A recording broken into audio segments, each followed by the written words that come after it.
क्या हो अगर कोई हमें बताए कि 13वीं सदी की गणित का एक छोटा सा रहस्य आज के मॉडर्न फाइनेंशियल मार्केट्स में छिपे हुए पैटर्न्स को उजागर कर सकता है।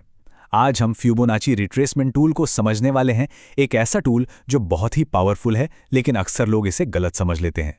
चलिए देखते हैं कि ये आखिर काम कैसे करता है। ये सच में किसी जादू जैसा ही लगता है ना, जब हम देखते हैं कि कीमतें कैसे इन सटीक लेवल्स पर आकर रिएक्ट करती हैं। लेकिन देखिए, ये कोई जादू नहीं है, ये साइकोलॉजी है। इसकी असली ताकत इस बात को समझने में है कि हजारों लाखों ट्रेडर्स ठीक इन्हीं लेवल्स को देख रहे होते हैं। आज हम यही सीखेंगे कि इस कलेक्टिव साइकोलॉजी का फायदा कैसे उठाया जाए। तो सवाल यह है कि ये जादुई टूल असल में चार्ट पर करता क्या है।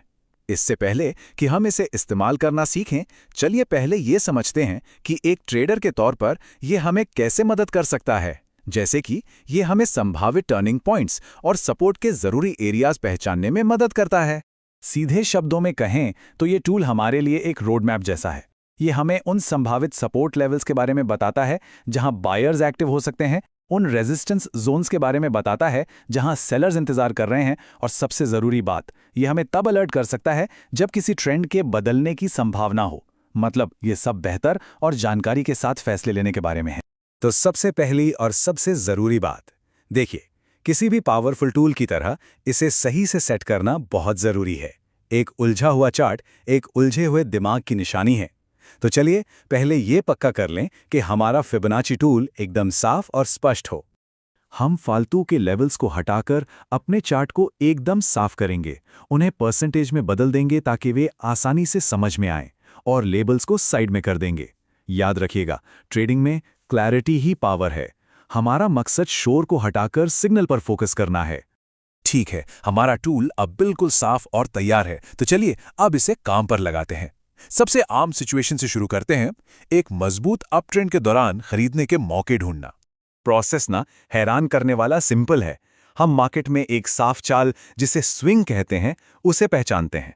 हम सबसे निचले पॉइंट यानी स्विंग लो से शुरू करते हैं और टूल को उस चाल के सबसे ऊंचे पॉइंट यानी स्विंग हाई तक खींचते हैं।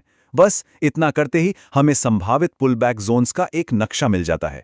सबसे पहला लेवल जो हमें मिलेगा वो है 38.2%। इसे बायर्स के लिए डिफेंस की पहली लाइन समझिए। ये एक छोटा पुल बैक होता है, एक शुरुआती संकेत कि बाजार शायद और ऊपर जाने से पहले बस एक सांस ले रहा है। अगर कीमत 38.2% को तोड़ देती है तो हमारी अगली मंजिल होती है 50% का लेवल। इसे ऐसे सोचिए जैसे कोई चीज़ 50% डिस्काउंट पर मिल रही हो। ये एक बड़ा साइकोलॉजिकल लेवल है जहां बहुत से ट्रेडर्स को एक अच्छी वैल्यू दिखती है और वो खरीदने का फैसला करते हैं। और फिर हम आते हैं सबसे ज़रूरी लेवल पर, 61.8%, जिसे गोल्डन रेशियो के नाम से भी जाना जाता है। ये नंबर हमें कुदरत, आर्ट और आर्किटेक्चर में हर जगह दिखता है, और ट्रेडिंग में ये सबसे मजबूत टर्निंग पॉइंट माना जाता है। यहां से कीमत के बाउंस होने की संभावना सबसे ज्यादा होती है। और यहीं आता है गोल्डन रूल। ये सिर्फ एक एंट्री टूल नहीं है, ये एक वार्निंग सिस्टम भी है। अगर कीमत 61.8% से नीचे चली जाती है तो ये एक रेड फ्लैग है। इसका मतलब है कि अप ट्रेंड अब खतरे में है और शायद पलटने वाला है। हमने ये तो देख लिया कि इन लेवल्स को इस्तेमाल कैसे करना है, लेकिन वो बड़ा सवाल, वो तो अभी भी बाकी है। आखिर ये जादुई नंबर्स आते कहां से हैं?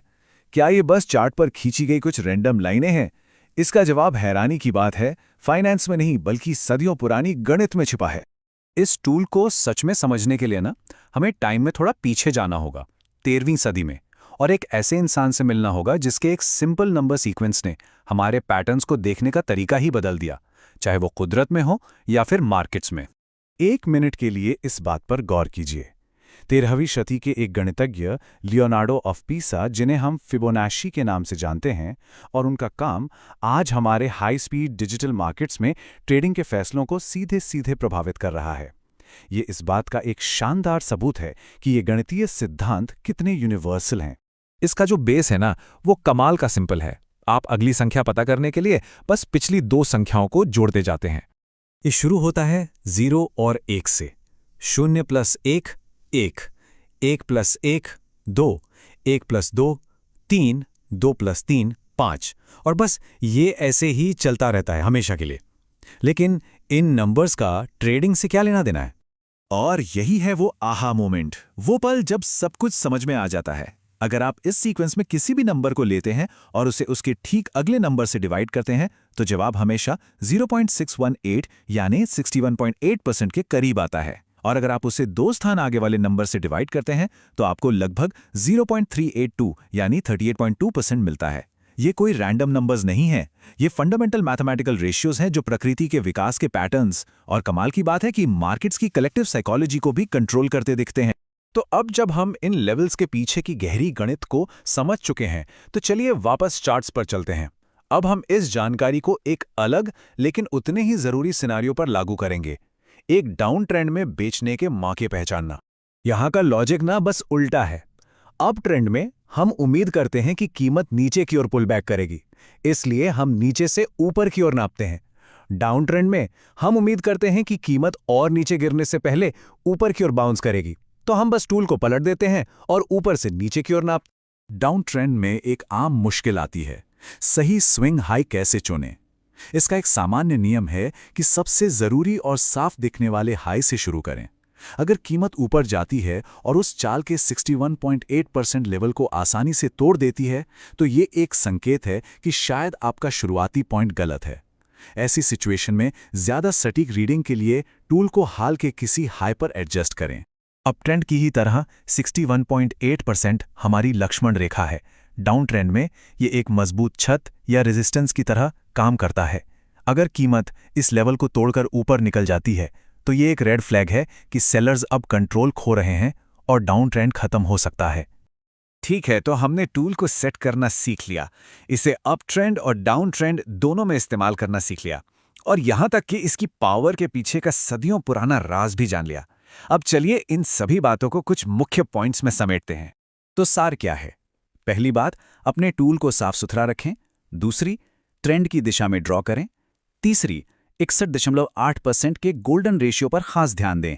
और चौथी, हमेशा याद रखें कि इन लेवल्स के पीछे की गणित सदियों पुरानी है। और ये हमें एक बहुत ही दिलचस्प सवाल पर लाकर छोड़ देता है।